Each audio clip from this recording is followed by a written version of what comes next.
what are the three big tactics that you're sharing with us today, or Yeah. what do you call them? We teach you how to get started with shipping without changing any of the existing things that you're already doing to create revenue and cash flow. And you're going to see that everyone who's doing home delivery at scale, they've got these three things right. So you can see folks who've gotten started with this, but if you miss one of these, you're really going to minimize your overall impact and potential.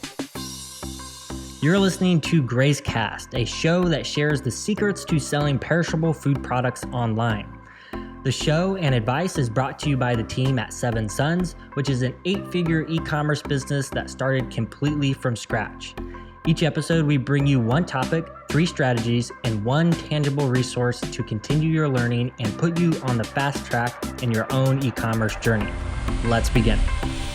Okay, we're live in 5, 4, 3, 2, 1.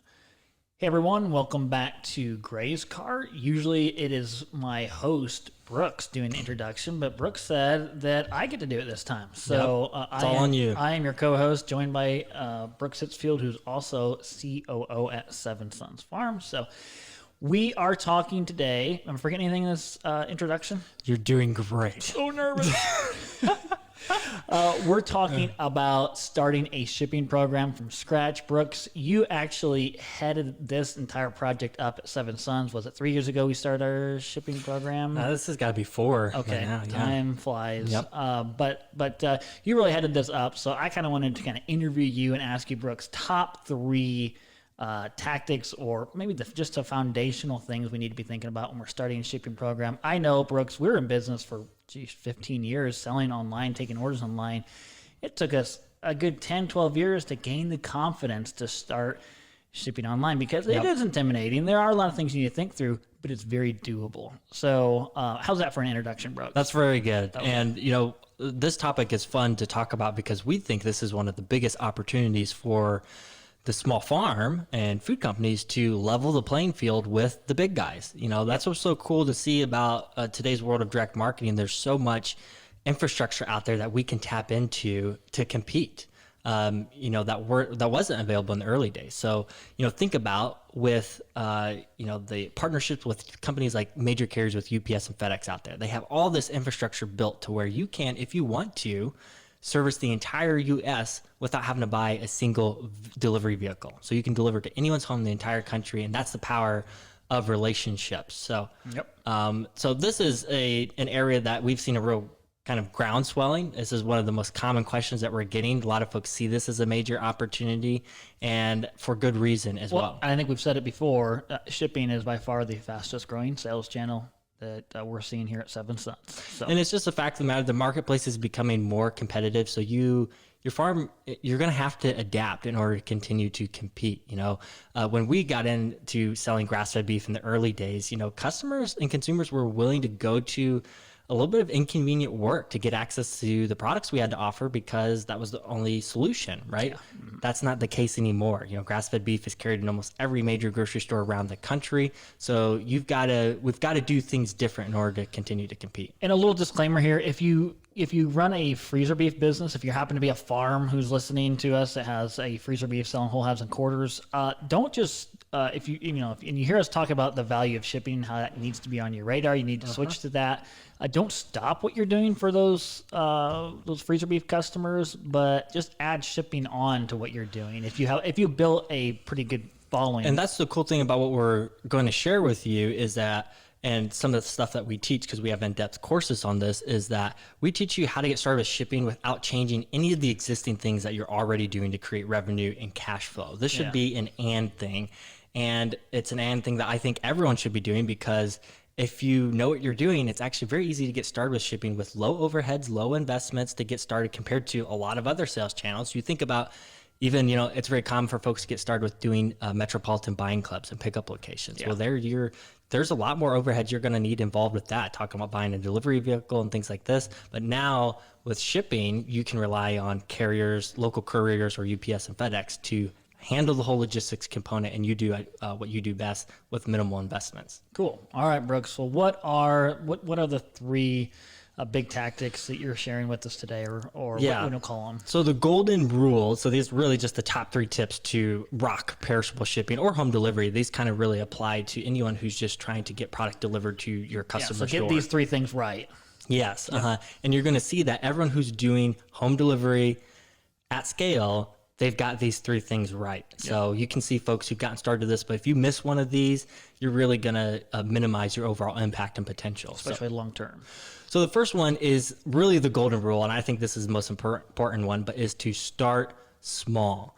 So the reason why we didn't get into shipping until just 4 years ago was because we thought this was something that was only possible for the big guys to do. It was only affordable to do At scale. At scale. You need to ship across the entire country, hit every state. Yeah. Yep. And when we started researching, we realized how complicated it was. Man, we might have to use air freight for certain parts of the country, and that cost structure is completely different. Well, how do we maintain a one pricing structure for all of our customers? That's just going to be way too difficult. So many moving parts when it comes into this, and it gets much more complicated the further away you try to service customers. So when you say start small, literally your business doesn't have to be big, but another reason that you're saying start small, you're talking about the geographic radius. area. So I'm talking service area. Yeah. So pick a small service area, maybe your closest market. If you're looking to get started with some of the major carriers, which is one of the easiest ways to start, UPS and FedEx, we tell people get started with just their 1-day ground service area. So this can get confusing, but a quick synopsis of it. UPS and FedEx have a lot of different shipping services. They got air freight, they got express.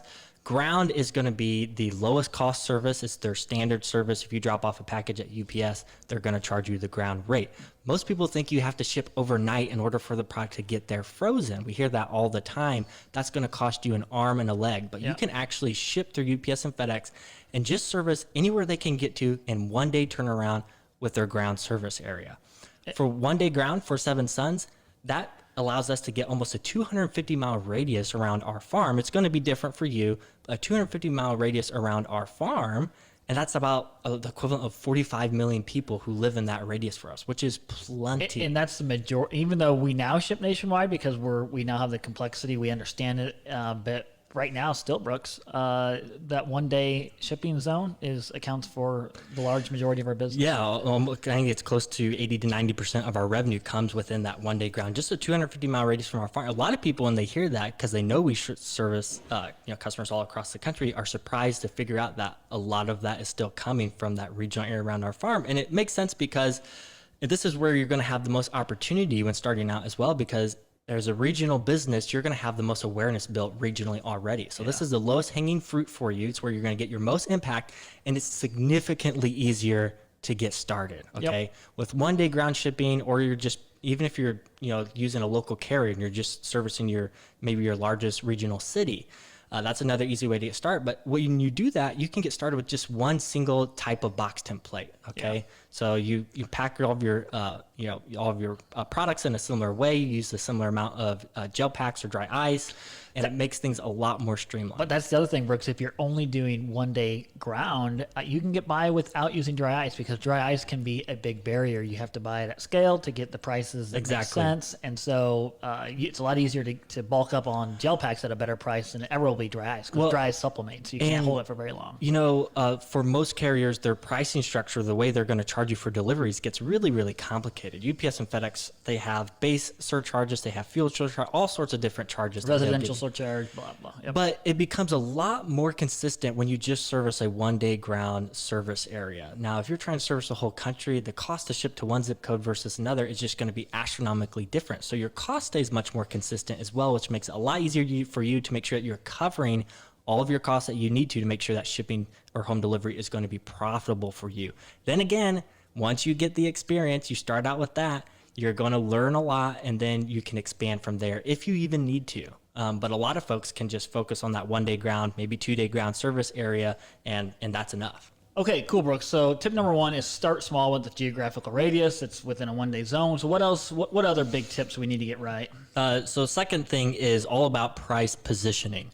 So what I'm talking here, it really just comes down to pricing, making sure that you're setting up shipping in a way that is going to be most receptive to your customers. So when you're selling, if you're selling right now, you're probably going to farmers markets. You might be taking pre-orders for the farm. There's a cost structure involved for that. You're charging a price that makes all of that work. Once you get into door-to-door delivery, there's an entirely new cost structure, right? You got your packaging, the gel packs, you got your freight costs. All that's really going to add up.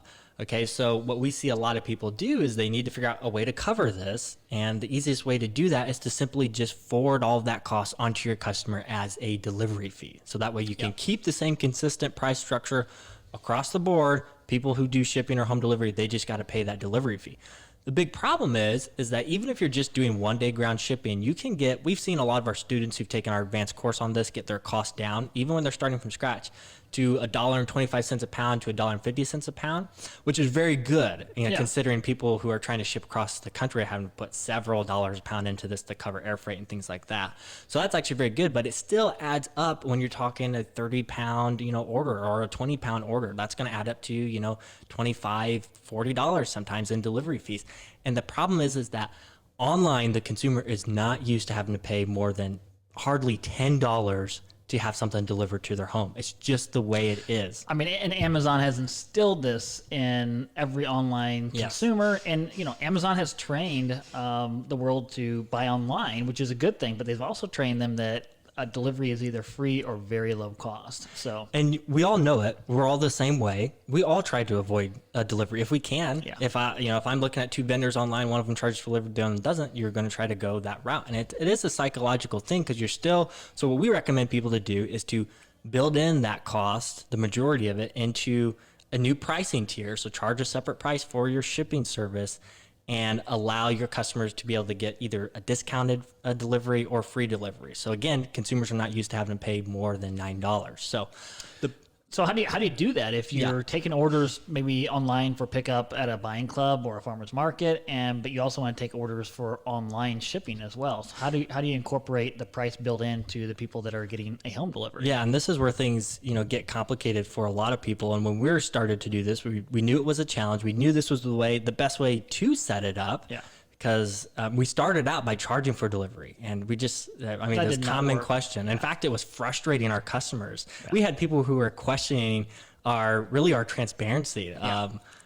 They're like, wait, you said it was one price on your website. I get to checkout, and there's a $40 fee. You're trying to trick me with a high delivery fee. You're not going to get me. Yeah, that was the type of stuff that we were getting from our customers when really we were just being transparent for it. This is the cost of delivery. And a lot of people want to take that route, but it's just friction for your customers. So to overcome this, what we did, since we had Gray's Cart built at that point, we built a new feature called pricing groups, to where we were able to basically set an entire new pricing tier and apply that only to people who shop for our home delivery service. So if you go to the website, 7sons.net, you put in your zip code, you choose home delivery, it's going to charge you the pricing tier that we have set up specifically for that area. So it's actually very flexible. So even if you get into nationwide shipping, if someone who is buying from us who lives on the West Coast, they're actually going to see an entirely different pricing tier than someone who lives in our 1 day ground service area, because again, those cost structures are very different. We're using air freight and things like that, and it allows us to just create multiple tiers for those different economics in different areas and make sure that we're still able to not have to pass all of that delivery cost on to the customer. Yep. Mm-hmm. So my favorite way to position the pricing is to don't just give away free delivery across the board. I want to make sure that you don't do that, because the economics of home delivery, you want to try to get as much product inside the box as possible, because it stays frozen easier and you're going to leverage more of your costs. Yep. So if you have free delivery away, you're not really giving someone an incentive to buy more with you. So what we do at 7 Sons, we charge a $9, we call it a handling fee. It's just a flat fee. And then if someone orders more than $149, that's where the free delivery threshold kicks in. So you're incentivizing someone to help you out on the economics of home delivery, and you're also giving them an opportunity to acquire free delivery. And you'll be surprised by how many people are willing to spend more with you in order to get that on there.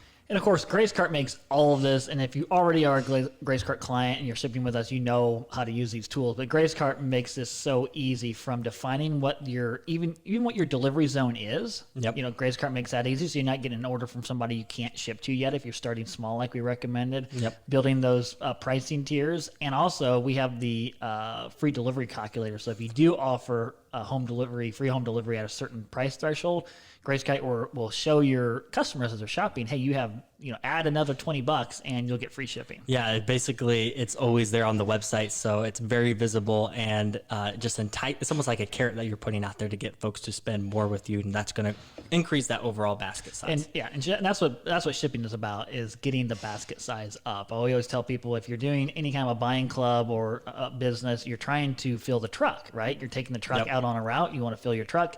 In the home delivery and shipping business, you're trying to fill the box. Yep. So you can see how some of these tips are consistent, whether, we're using the term shipping a lot, but whether you're doing your own home delivery logistics, if that's how you have this set up, or you're using a local courier or something like that, these principles are the same. Make sure you don't forward all that cost onto the customer, and make sure you start small. Yep. Mm-hmm. So the last thing I wanted to share is it's really all about the ongoing customer relationship. So anyone who's scaled shipping and is doing very well with this, they know that you have to maintain an ongoing relationship with that customer to continue to keep them coming back. That's why people are buying from farms like Seven Sons. In the it's first the relationship and the trust. Exactly. So, you can find grass-fed beef in almost every grocery store across the country. The reason why someone comes from us is to have a closer relationship with their food. So this is your biggest unfair advantage. Most of us all know this. And it's actually very easy for most of us through our normal sales channels like farmers markets, remote pickup locations, to maintain and strengthen that relationship with your customers, because you're having face-to-face interactions with them. You're routinely investing in that relationship. Yeah. So how do you make that happen online? You're shipping maybe 100 miles or 200 miles from your farm. Exactly. So that's a problem. That's actually an objection that we hear often from folks who don't want to do shipping because they're afraid that they'll lose that relationship. But there are ways that you can strengthen that relationship virtually. And I would argue even strengthen and have a better relationship with those customers, because you're able to focus on some virtual ways to continue to connect with them. Yeah, I would say for the most part, we have probably a lot better relationship with a lot of our regional shipping customers, Brooks, than we ever did at some of the farmers markets that we used to go to years ago. I mean, you can overcome this. And the argument that the only way you can build a relationship with your customers is through those face-to-face interactions, that doesn't scale. Obviously it's a very effective means, but it doesn't scale. It requires you to be at the farmer's market. It requires you to make all those deliveries to the pickup location. So this is through working smarter, not harder, you can continue to engage with more people to build that relationship. So how do we do that here? Some of the big things that we do, when it comes to shipping, something right off the bat that we spend a lot of time with is creating what we call magical moments for our customer. We think about every interaction that we have with our customers and how can we make that just a little bit above average. So with home delivery, we spend a lot of time with that, with delivery day and the unboxing experience. We call it the magical unboxing experience, and we put a lot of effort into this. So when the box shows up at their home, it's going to be in a branded box that says, from Seven Sons with our logo on there, eat with confidence. We're reminding them why they initially made this investment in the first place. And I think on average too, every box is going to be continued to seen by, I think it's like 15 people before it ever hits a landfill. So you're going to get the investment back on that. But then also we include a free gift inside that box. So it's going to be a little pot holder with a thank you note that has a personal handwritten note that's signed by one of the brothers. So this is something that the customer is not expecting, and it's a way just to say that we appreciate you. So all the way, that's what we're doing, with delivery day. Yep. But outside of that, there's also a few other things as well. So once they get that first order, we're going to initiate a follow-up phone call with every customer. So again, these are virtual customers, right? They've never been to the farm.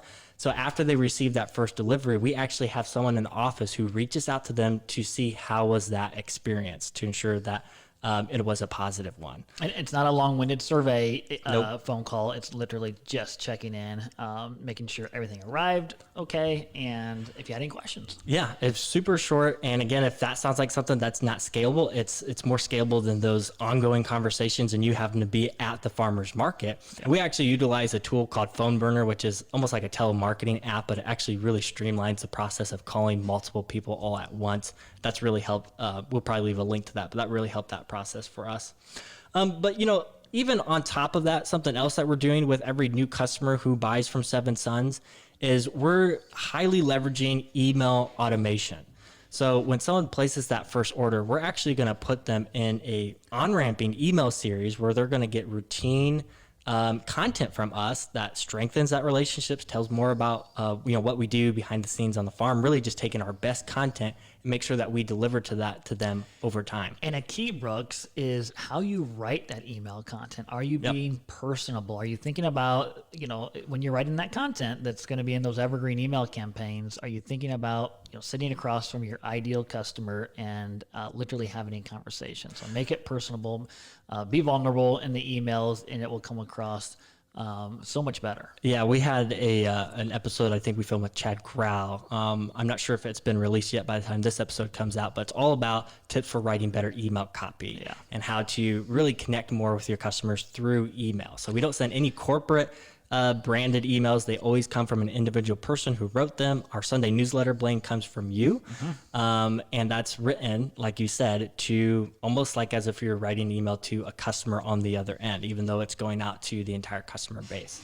Yep, exactly. So that on-ramping series for us at Seven Sons is actually 90 days long. So when someone places that first order, they're going to be getting our best content that we've ever created delivered to them on a routine basis, routinely for a 90-day period. Plus they're getting our weekly newsletter. So we're always creating content at Seven Sons. We rely a lot on video content because it's more personal. Again, trying to make sure we're connecting and building that relationship with our customers. Yep. And something to think about, Brooks, is that even when we're doing those videos, Brooks, how we talk in the videos, it's not, hey, everyone, thanks for watching. We're going to speak personally to, hey, thanks for clicking on the email, and share our name. All that makes a big difference. And you will always know, well, the best way to know is what you're doing working. Does the customer appreciate it? Is to go look at your reviews. And that's just one of the tests that we use, Brooks, is when we look through our customer reviews, we look for things that customers are highlighting. And some of the things that we hear over and over is, one, it's very easy to do business with us, but also people will put in the comments, in the reviews, that I love the emails that I get, the helpful, informative emails. Another great test is when you have customers out to the farm, they come to your farm store, maybe a tour or an event. And if you have people coming up to you saying, I feel like I know you. Yeah. That's a great test. I've watched your videos, I get your emails, and I just almost feel like I know you already. We're always getting that at Seven Sons. It's not a surprise anymore, but it's always happened because of those videos, because of those emails, and how personal they are. Yep. And another great thing about this is we're just leveraging our time with the power of email automation as well. We put all this effort for years and years to build this awesome content, to share the behind the scenes behind the farm, share why we're doing what we do, why it matters for our customer. And we're taking that and we're resurrecting it to make sure that it gets delivered to every new customer to strengthen that relationship. So the bottom line is, if you have an objection of, I just don't want to be one of those other companies that ship online and aren't personable, that doesn't need to be an objection. You can overcome that. We've done that here at Seven Sons, and it's cool and exciting to see so many loyal customers coming back again and again and buying in a very convenient way. These are just a few tips for how to maintain that virtual relationship, but there's a lot of other things you can do as well. We host a farm event every year that we call Farm Fest. We get over 1,000 people who come out to that event. And even though we're shipping all across the country, we make sure that we build a lot of anticipation for that event for folks and extend an invitation to that event to folks who we know would never make that drive. Some of them actually will. We're always surprised how far some people will travel to that event sometime. But that, again, it adds a real tangible thing to that relationship with them. They know this is a farm. It is a farm I can go visit, and someone I can be confident in supporting. I think, Brooks, before we had the tagline, Eat with Confidence, one of the taglines we really promoted was a farm you can visit. Yep. So, and it just drives home the fact that it's a real farm. start small, position your pricing, and figure out how can you strengthen that relationship virtually. Those are the three components that you're going to see everyone who's doing shipping at scale and is doing well with this. They have figured out a way to navigate through those. Cool. All right. Well, thanks for sharing all these, Brooks. Final resource we're going to leave you guys with, if shipping or home delivery is something that's been on your radar, you've been trying to put the moving parts together. One of the biggest challenges that folks run into, and we don't have time to cover on this episode, is where do I gather all the materials and supplies that I'm going to need to get started? So from packaging, boxes, gel packs, what carrier do I choose? Those are all tough decisions to make. If you don't have context, you don't know who to turn to, that can be a barrier for a lot of people. So what we have done is we've actually curated a resource guide. It's almost like a shopping list for home delivery or a shopping list for shipping for some of the best places where you can get affordable packaging, a packaging that's readily available across the country, gel packs. We actually have a dry ice directory on there as well if you're looking at dry ice, and all the many of the other things that you're going to need throughout this process. So from label printing, the software that you're going to need to get started. That's called the Perishable Shipping Toolkit. We're going to leave a link to that on the article wherever this video gets posted. So make sure you follow the article back, scroll down to the bottom where the resources, and make sure you get your hands on that copy. Boy, I wish we had something like that when we got started, Brooks. That would have been helpful. Yes, yep. Saved a lot of painful mistakes. But cool. All right, we'll see you guys next time.